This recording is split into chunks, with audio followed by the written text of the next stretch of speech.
individuals that you don't even know about that are being introduced because those people are bringing their lives, they're bringing their work, they're bringing the fight they had with their spouse that morning, they're bringing the frustration they have with their boss.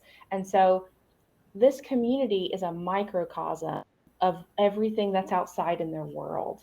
And so you have to have this ongoing adaptation of empathy, that you can't go in there expecting and saying like, well, this every Wednesday we do this prompt and I don't know why things are different now.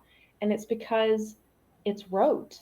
It's because that consistency that first felt normal now felt like you're phoning it in. This is what you always do. I want to feel something fresh. I want to feel something new. I want to have a conversation about something that's affecting me personally right now.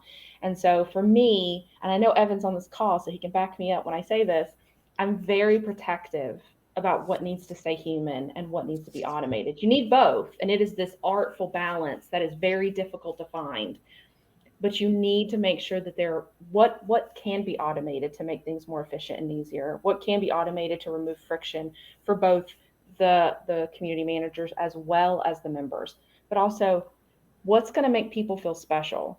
Because I've never had a prompt email that went to 100 people that made me feel special, not even once. That's why I love DMs. My advocates, I DM them so often because it immediately feels more intimate. It immediately feels more special, and they're more inclined to want to build a stronger relationship with me because they know that I'm not pressing one magic button that sends everyone the same message. Instead, I'm taking those extra 1, 2, 3 minutes to make them know that I'm talking to them one-to-one. Yeah, and it's not like you need something for them. You don't want them to do something for you. You're just having a chat. Yes, yes. If you also, the thing too is like it's conditioning behavior. Everything you're doing is conditioning behavior, both for good and for bad. If you know that I'm only coming to you when I need to ask you a favor, that comes in when you see my name pop up. I never want to give that person that feeling of like, what does she want now? I want it to be like, oh, cool. What could she be offering me this time? Or what does she want me to know now?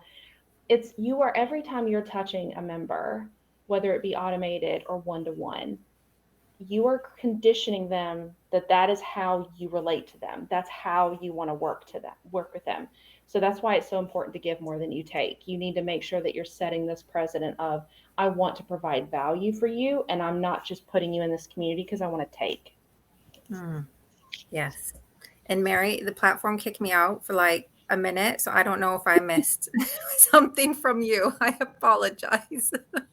I don't think so. I mean, I agree with everything Christina says. I think in some ways she's more articulate of what I was thinking about the relationship side of like really building out these meaningful relationships with members. And I like to think about that. So the conditioning, the behavioral conditioning, and all of that too, because when you're having these conversations, you want them to feel like it's a real conversation, a person that really cares, that can come back. They'll come back to you and say, hey, I was just thinking about XYZ and I wanted to talk to you about it.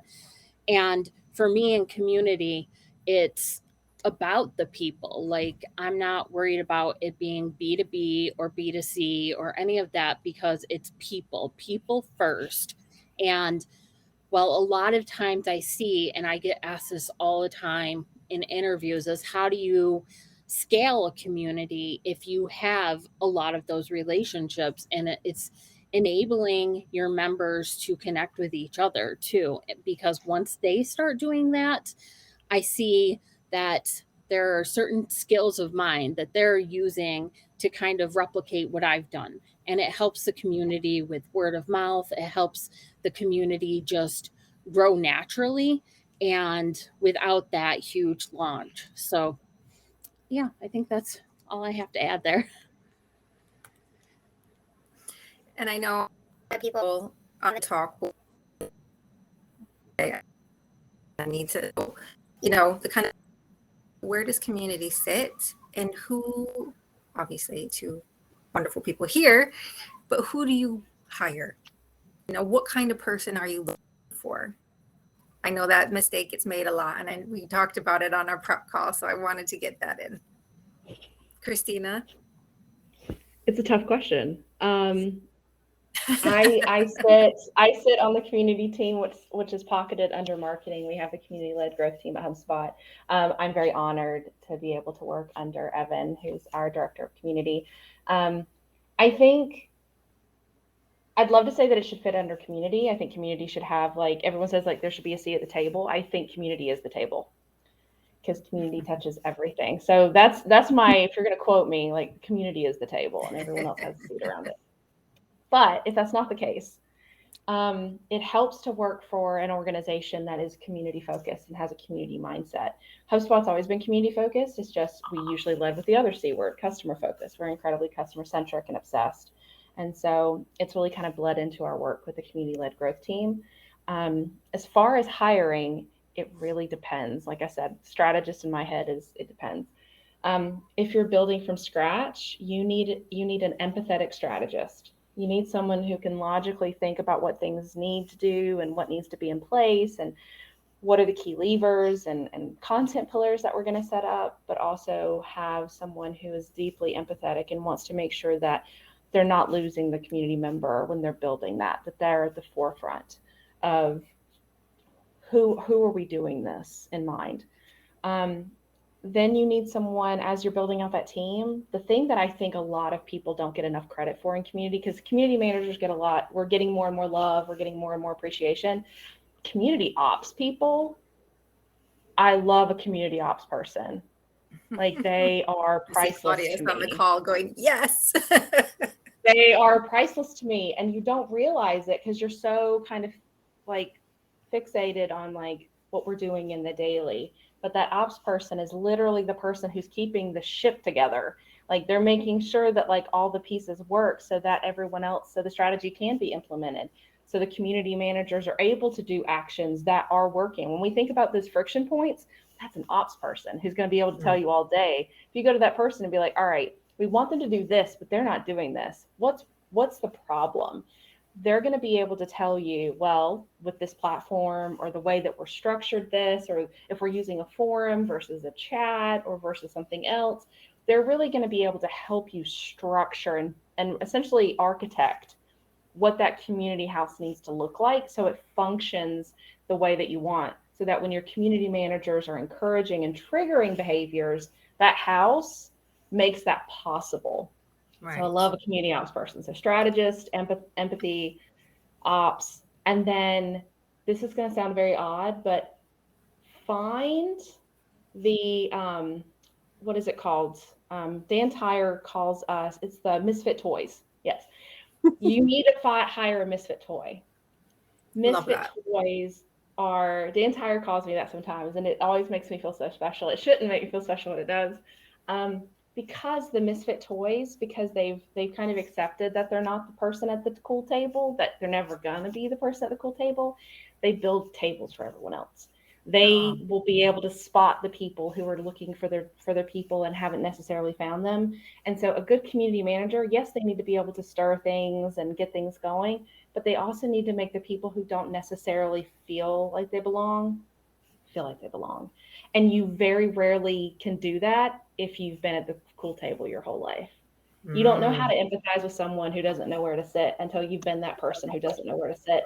So find the misfit toys. Those would be like my people are banned. Those would be like my 3 people, like empathy strategist, ops, misfit toy. That's my 3.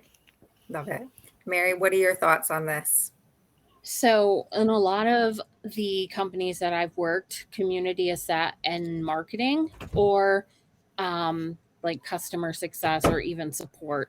If it's in support, I don't normally see that as a community of people coming together as part of a movement or anything like that. It's more just getting answers to questions, like how the tech works and things like that. Functional. But I mean, if it's not going to be in community itself and have a whole department for that, then I feel like it should be in marketing, is probably the next best step. So that's where I would go. And then who to hire. So I definitely agree. We have to hire someone that has a lot of empathy and intuition on how to like work with people. So you can be empathetic without having that intuition. And I've seen community managers that, you know, they come on and in 6 months, they're just as good as somebody's been doing it for years. But then I've seen others that have years of experience that still don't have that intuition, and they might, you know, do other parts of the job really well. So I would say, and this is what I've been recommending to a lot of people, is find a community person with several years of experience and get their help with hiring if at all possible, especially if it's going to be a one person team, because you're going to need so much in that person. Yeah, you want to keep that in mind. And then the person that you hire has to, at least in the industry of technology, you know, SaaS and things like that, understand the business side of it. Not even just because a lot of companies want to see the ROI or know what the value is, but because when you know the business side of it, you know who to go to, who to ask the right questions to, and what things look like internally as far as getting resources and all of that. And that would be my suggestion. And I know we kind of touched on various elements throughout the conversation, but just to kind of bring those together, if you're laying out your strategy, key areas to include and really be clear on, get started.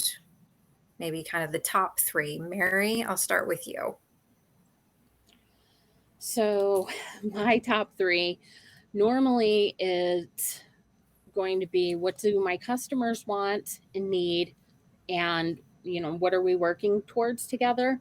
What do my internal stakeholders want and need from this? And then, so those 2, and then just what are my resources to be able to build this? Yes. Christina. So you need to validate your personas. So you need to know who it's for, figure out like what research and what alignment with leadership that you need to make sure that they're all kind of focusing on the right people. That will dictate whether it's going to be a community of practice or a community of product. So that's 1. 2 is going to be making sure that you understand the resources, not only just short term, but long term.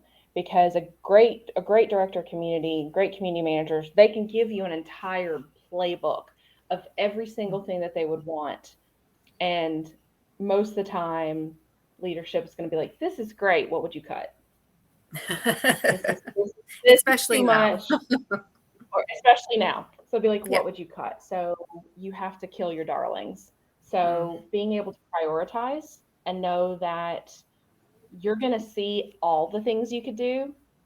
You have to have a very heavy editing hand to know what's not going to make the priority list, what's not going to be able to be feasible based on resources. It could be that it's an amazing idea, but if it's not feasible given external constraints, then you're really kind of setting yourself up for failure and regret. Like you're going to know what it could have been and have to watch it fail. That's 2. And then 3, keep your community members and the person that you have in mind as close as humanly possible. You need to make sure that you're constantly looking for feedback, that you're constantly making sure that they're okay, and understanding that those needs change and they evolve. And not only they evolve over time, but they evolve as they mature as a community member. The person who joined yesterday doesn't have the same needs in the community as someone who's a community champion or someone who's an advocate for you. They're going to have different needs, they're going to have different desires, and they're going to have different measures for success and belonging than someone else. And then once you have that, that's going to help you really ideate. The people in that community are really priceless, because not only are they there to like make those measurements happen, but they're going to push you forward and they're going to make you better. They're going to be the ones that tell you, I like this, but this doesn't work, or this could be better, or why can't we have this? So keep them close. That's my 3. I would I just want to add two things that I Yeah, go thought of as she ahead. was talking, if that's okay. When I'm building out course. my strategy, one of the things that I do is, as I'm talking to the different internal stakeholders and finding out what their goals are, what their expectations are for the community, and maybe ways that the community can help support them, in my strategy itself that I present to whomever needs to be presented to, I have a roadmap of what teams I can help at what points. Like, I can start with these 3 teams and give ideas to education. I can help with some things in marketing, or I can help one of the companies I worked at. It was the account executives for the enterprise companies, which was so weird for me as a community person, but they wanted to really be a part of the community. And so building out that roadmap kind of helped give an idea of what I'm working on and where I can add value.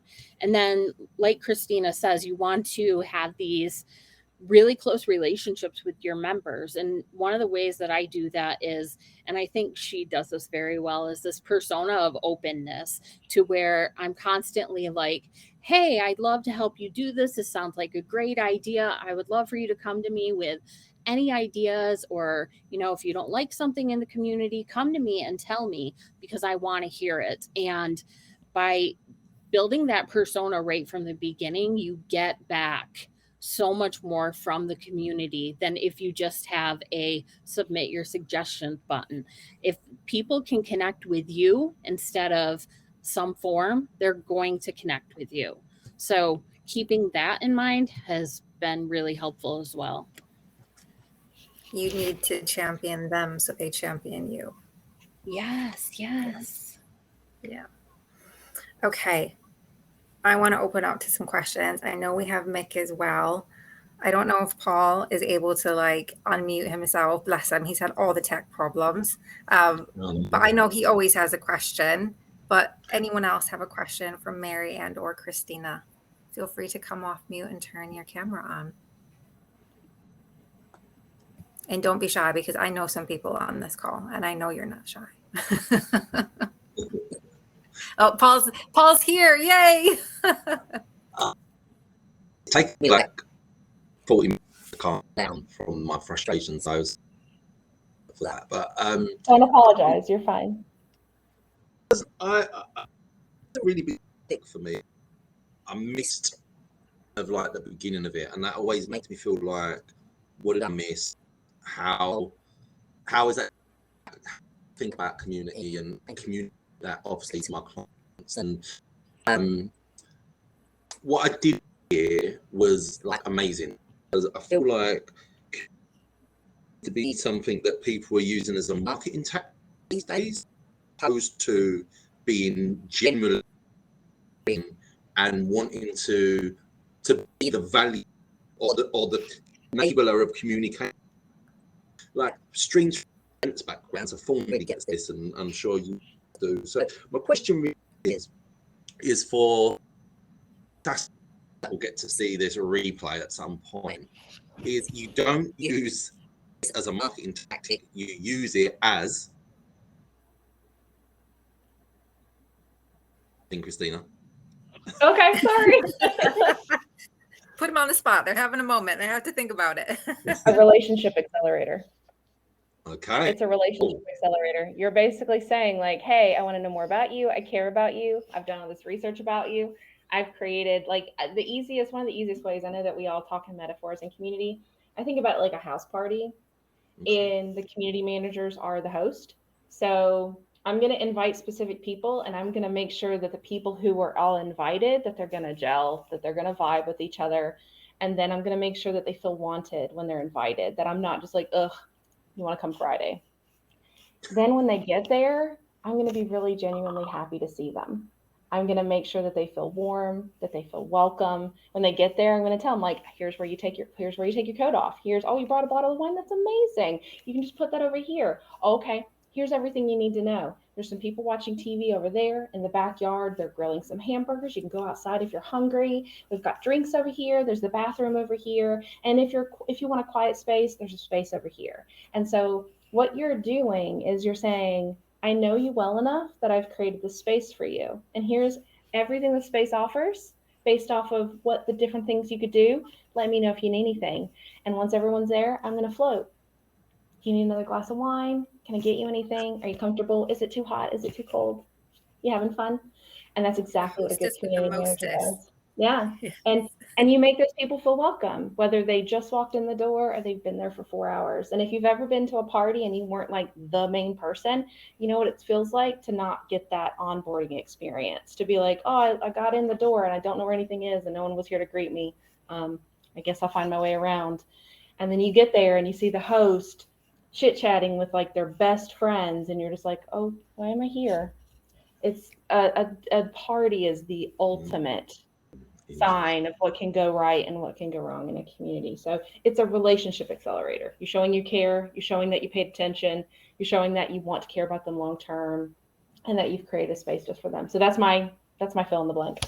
Oh wow. Oh, that's amazing. And Mary, do you wanna follow that up? No. That was so good.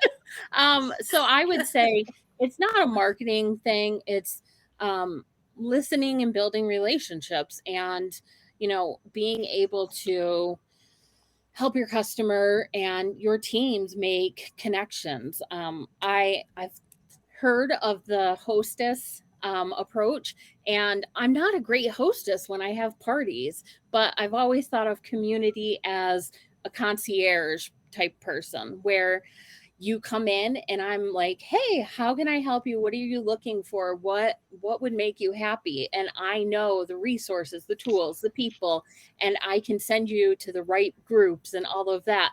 And it really is being able to be there and listen and provide value. Not it's an investment more than it's anything like a marketing option.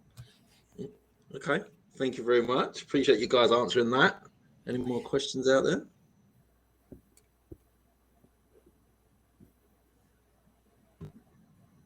Okay. Cool. What about you? Do you have any questions?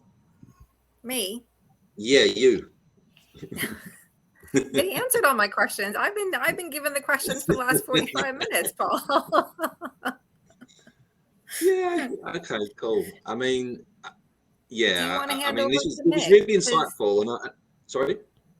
I said, did you want to hand over to Mick and how Yeah, I just wanted to that kind of all comes segue into together? that now.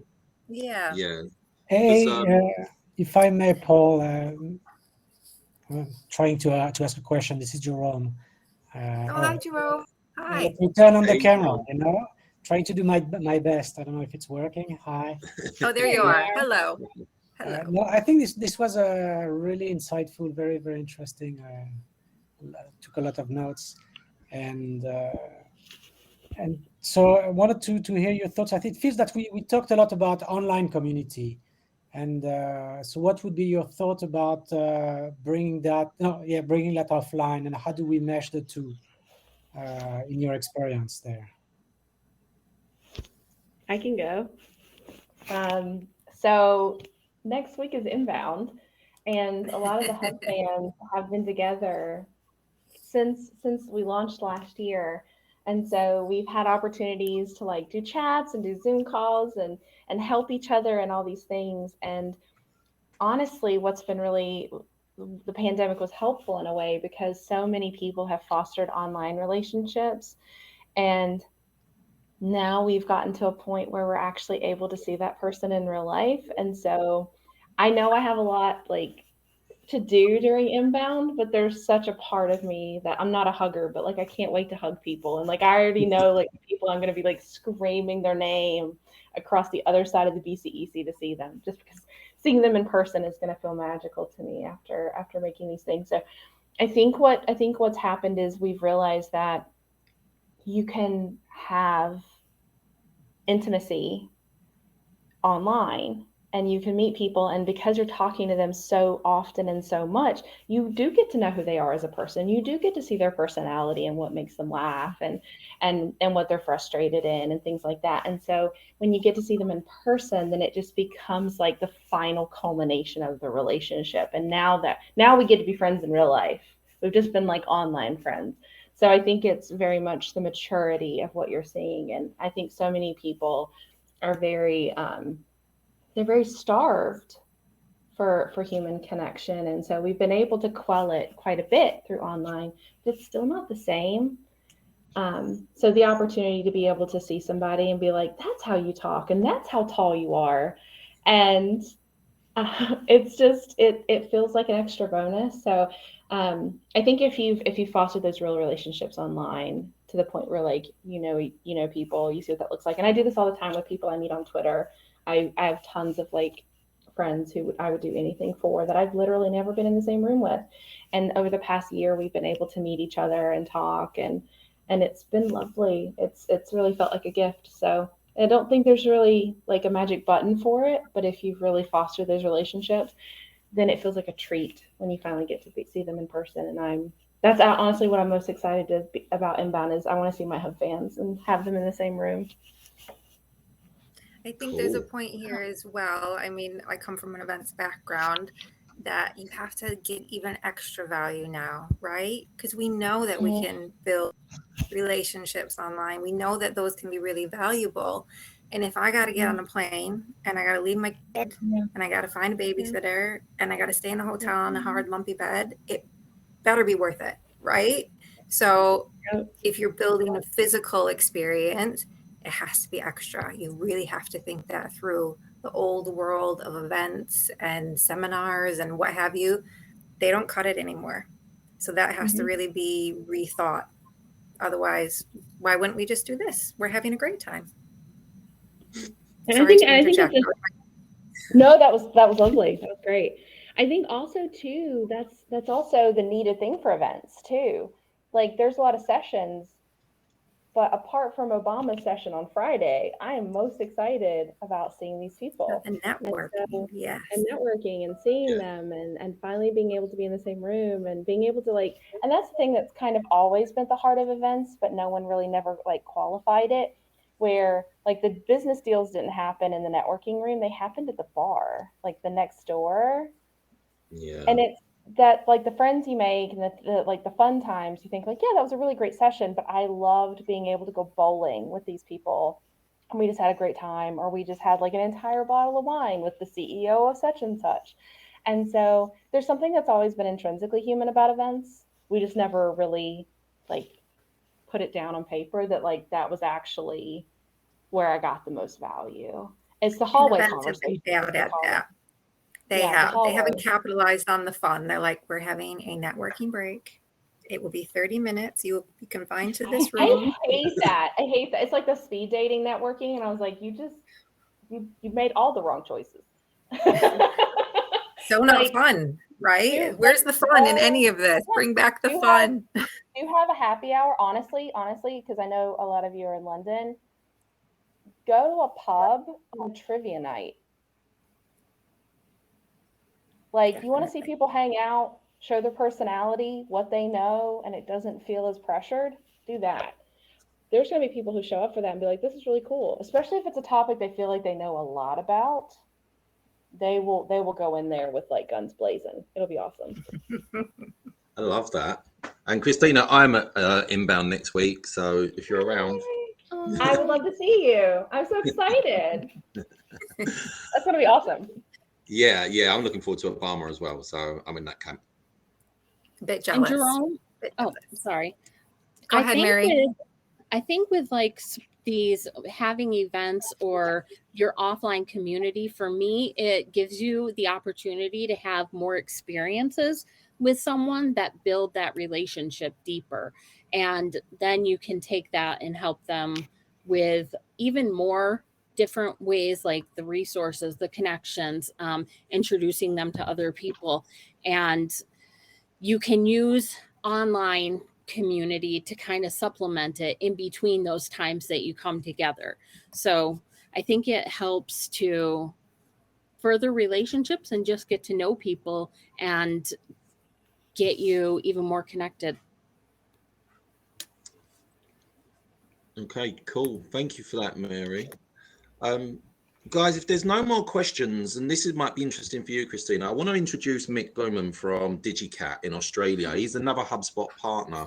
Mick's actually built some tech or a theme or whatever you want to call it. He's going to talk it through for me. But you can actually now build and host community on HubSpot. And I really want to see for you guys and let Mick talk you through that. So I'm going to shut up and Mick is going to take over. And yeah, let's see where we go with that. Am I able to share? What time is it where you are, Mick? It is 3:30 in the morning. I had to figure it was like an ungodly hour. Thank you so much for joining us. Yes, no, it's okay. My goodness, Mick. Well, we've got a couple of things to do this morning. So we've got a couple of sessions we're getting ready for inbound for next week. So I've got a couple of meetings to do. So I thought, oh, well, I'll just get up an extra hour early and get this one knocked out while we're at it. So We're glad you're here. Yeah, Oh my God. That's good. Welcome. So thank you. So when it comes to community, like we've sort of learned the hard way. Everything that we've just stepped through today is just music to my ears, because I actually thought we were doing it completely wrong. All right. So we're a HubSpot agency. We focus on HubSpot onboarding is what we do. So setting customers up and making sure they're successful with the tool. And we start off with just doing maybe 1 to 2 customers per month. Okay. And that was about where we were at. Come the mid last year, we were at nearly 10 to 12 customers per month that we were onboarding onto the HubSpot tool. So we went from just doing a little bit to doing a fair bit. Yeah.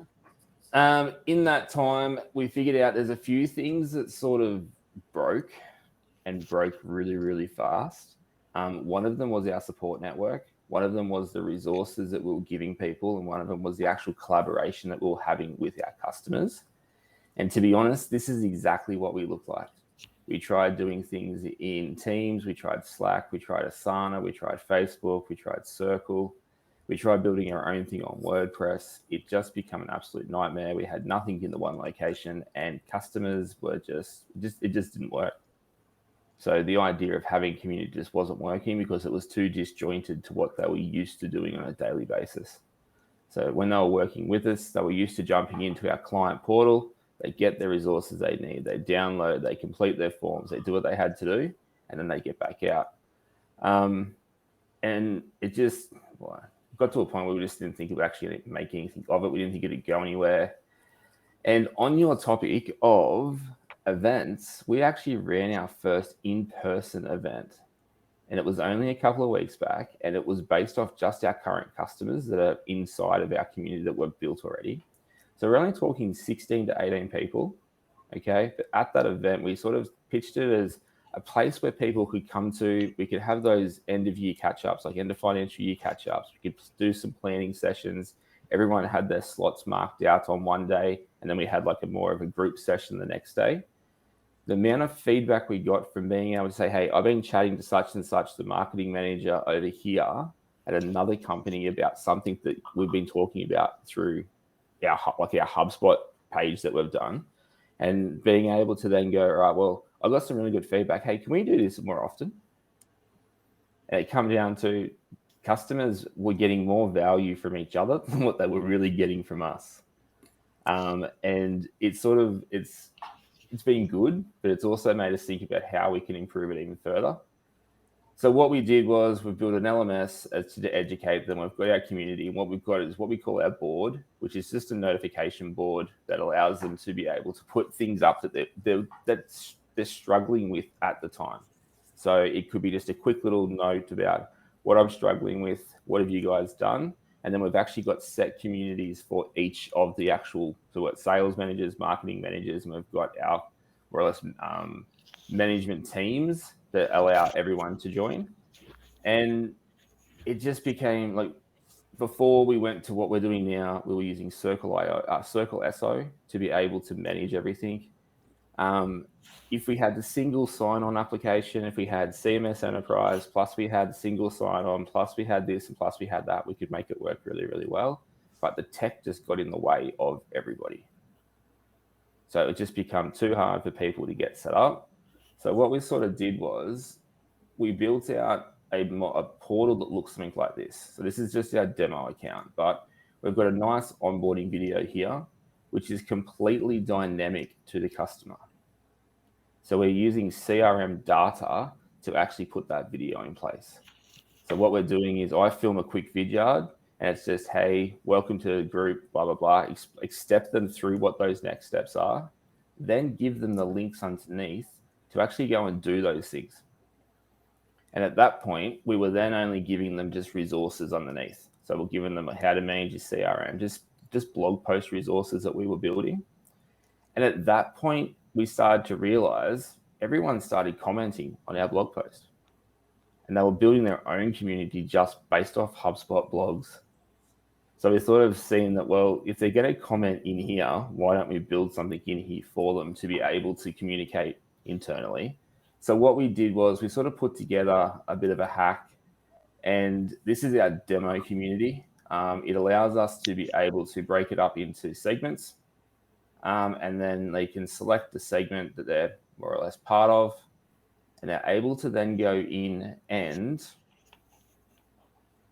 put in post. And the post we are using are HubSpot blogs. So when this actually comes down to it, anyone with a pro or enterprise account can now have like a community on their HubSpot website quite easily. So we do have a little bit of Zapier magic happening in the back end for the creating the post. Okay. But it's just giving us a way to put it all in the one spot. Customers can now come and they can create their own post. Like they can go create a post, put their title in, write something cool. They can post it. For our community, for our internal stuff, we no longer monitor those posts. We have a really, really, really good group of people. And when you get to having a really good group of people, geez, it makes your life easy. Because originally we had a good group of people, but then we had a few ones in there that were a bit odd and just weren't a good fit for who DigiKat is and who our client base were. So now that we know that we've got good people in there, we know that everything that gets posted is going to be legit. There's going to be no, I don't know, we sort of called it like, it was like going back to school there at one point. It's really hard to manage a community if you don't have the right people in it. Mm-hmm. All right. And we are a tech implementation agency. We are not a community manager. We are not in that space, but we found it really hard to actually manage what was happening and when it was happening. So so that's sort of what we've done. We've given them the ability, if they click on a post that someone's posted, you can then come in, and we're just using the standard HubSpot functions then to be able to, you can reply or you can write another comment, submit that comment. It makes it nice and easy to be able to use HubSpot's blog tool to be able to then communicate with each other. They can post their own posts. They can then reply to posts. So that's sort of what we've done to sort of hack it to make it work. But so that's everything we're doing. Facebook didn't work because some customers didn't have Facebook. Circle was great, but it was just too hard to get the tech right. It was too much management on our side. Where this is like, it's super basic. I don't think it gets much more basic than what we've built, to be really honest. It really is just a basic tool that allows them to write something, comment on something, and reply to something. And we found that this works the best. That's really creative. I have been playing with a lot of no-code tools. I'm sure Christina knows, but being able to think about that tech and bring that all together is really creative, and I think it's awesome. What have you learned about community and building community from this? It comes down to the people that are in there. If you encourage, I don't know, if you get them to be where they're confident with what they're doing and confident with why they're there, it becomes really, really, really easy to manage things. Because if you've got the right people in the room, the questions get asked, the questions get answered. So we used to have live chat on our, like inside of our customer portal. We don't have live chat anymore. Our actual support calls have dropped dramatically because people will just post it now and then someone else will come along and pick it up. And it's just like, hey, well, this is the issue I've got. Oh, I had that issue a couple of months back. This is what I did to fix it. Amazing. And like we got All in there. we got less than 20 people, right, in our main group of customers. So it's less than 20 people, but they're highly engaged. We've got some HubSpot reporting that we've set up, and they're probably in there at least. There's 6 logins on average per week. Wow. Per person. That is so it's pretty impressive. solid. Community doesn't we have to be have- big, it has to be engaged. So you're winning, Mick. Yeah, and HubSpot's automation, just to prompt them on different things. So when a post has been done, if there's a tag that fits, we're actually then prompting those people with a quick email just to prompt them back into the site to be able to then respond as well.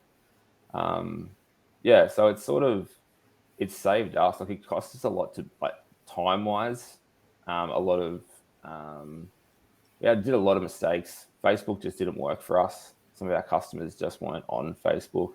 And then, it's cost us time, but I'll tell you what, where we are now, we've got a good group of people. We've got an easy to use platform and it's highly engaged. Well done. Yeah. Amazing. Thanks. Thanks for that, Mick. Thanks for being up at 3:30 in the morning. I'm conscious of the fact that okay. some people have to go back to work. You need to go back to bed. I just wanted to touch on So I one think more we're gonna thing before we go, Fawn, because obviously I've got some insight into Mick's role.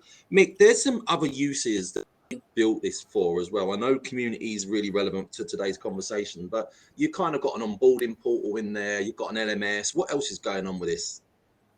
Yeah, so what we sort of did was we packaged up. So for customers of ours coming through, the first thing we wanted to do was onboard them. So we created an onboarding portal where they'd go, they'd watch the videos, complete the tasks required. We give them all the resources to be successful. So we had cheat sheets, templates. They could download absolutely everything to be successful. From there, we then moved them into a client portal where they can get links to their client manager, links to any resources, links to any invoices, all using HubSpot data from the CRM.